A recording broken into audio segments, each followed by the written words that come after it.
by the Rule of Contrary, by Maud Montgomery. "Look here, Burton," said old John Ellis in an ominous tone of voice. "I want to know if what that old busybody of a Mary Keene came here today gossiping about is true. If it is, well, I've something to say about the matter. Have you been courting that niece of Susan Oliver's all summer on the sly?"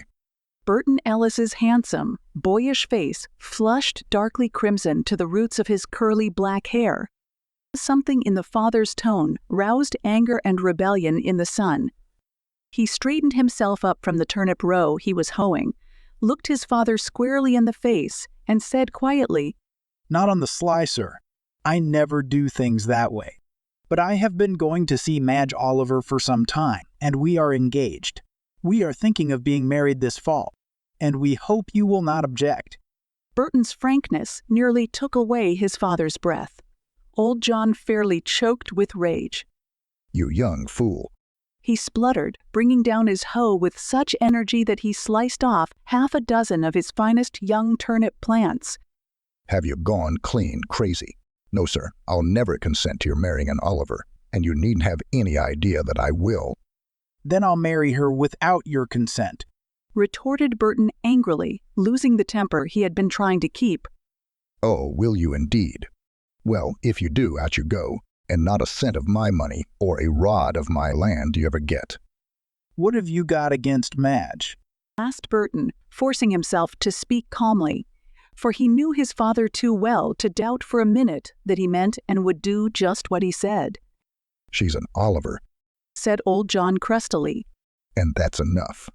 And considering that he had settled the matter, John Ellis threw down his hoe and left the field in a towering rage.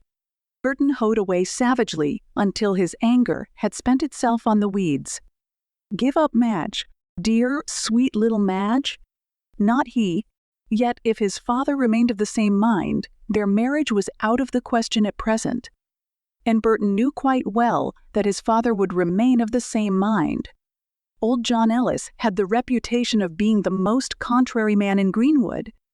When Burton had finished his row, he left the turnip field and went straight across lots to see Madge and tell her his dismal story. An hour later, Miss Susan Oliver went up the stairs of her little brown house to Madge's room and found her niece lying on the bed, her pretty curls tumbled, her soft cheeks flushed crimson, crying as if her heart would break. Miss Susan was a tall, grim, angular spinster who looked like the last person in the world to whom a love affair might be confided. But never were appearances more deceptive than in this case. Behind her unprepossessing exterior, Miss Susan had a warm, sympathetic heart filled to the brim with kindly affection for her pretty niece. She had seen Burton Ellis going moodily across the fields homeward and guessed that something had gone wrong. "Now, dearie, what is the matter?" she said, tenderly patting the brown head. Madge sobbed out the whole story disconsolately. Burton's father would not let him marry her because she was an Oliver. And oh, what would she do? "Don't worry, Madge," said Miss Susan comfortingly. "I'll soon settle old John Ellis." "Why, what can you do?" asked Madge forlornly. Miss Susan squared her shoulders and looked amused. "You'll see. I know old John Ellis better than he knows himself. He is the most contrary man the Lord ever made. I went to school with him. I learned how to manage him then, and I haven't forgotten how. I'm going straight up to interview him." "Are you sure that will do any good?" said Madge doubtfully. "If you go to him and take Burton's and my part, won't it only make him worse?"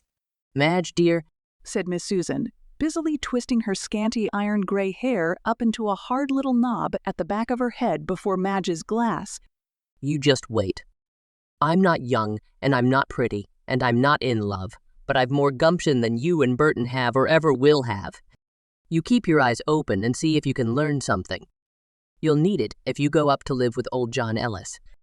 Burton had returned to the turnip field, but old John Ellis was taking his ease with a rampant political newspaper on the cool veranda of his house. Looking up from a bitter editorial to chuckle over a cutting sarcasm contained therein, he saw a tall, angular figure coming up the lane with aggressiveness written large in every fold and flutter of shawl and skirt. Old Susan Oliver as sure as a gun, said old John with another chuckle. She looks mad clean through. I suppose she's coming here to blow me up for refusing to let Burton take that girl of hers. She's been angling and scheming for it for years. But she will find who she has to deal with.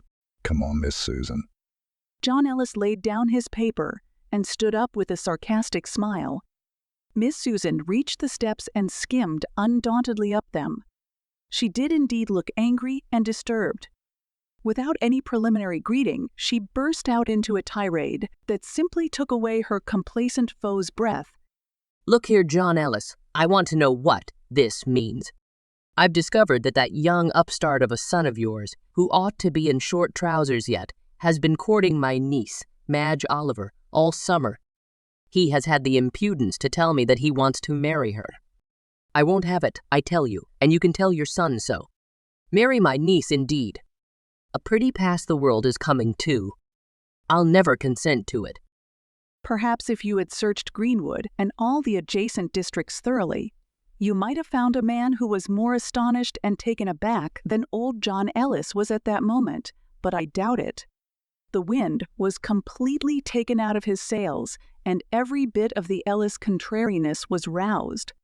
What have you got to say against my son? He fairly shouted in his rage. Isn't he good enough for your girl, Susan Oliver? I'd like to know. No, he isn't, retorted Miss Susan deliberately and unflinchingly. He's well enough in his place. But you'll please to remember, John Ellis, that my niece is an Oliver, and the Olivers don't marry beneath them. Old John was furious.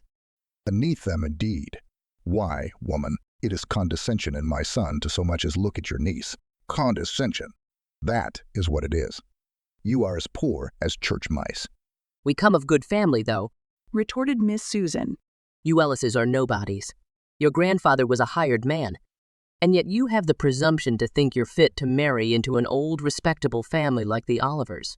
But talking doesn't signify. I simply won't allow this nonsense to go on. I came here today to tell you so plump and plain.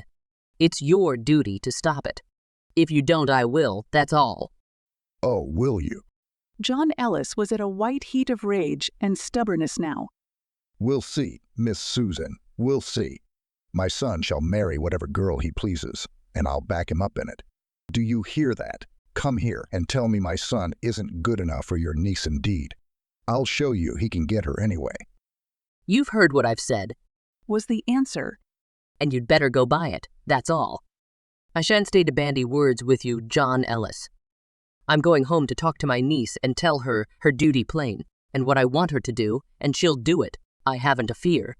Miss Susan was halfway down the steps, but John Ellis ran to the railing of the veranda to get the last word.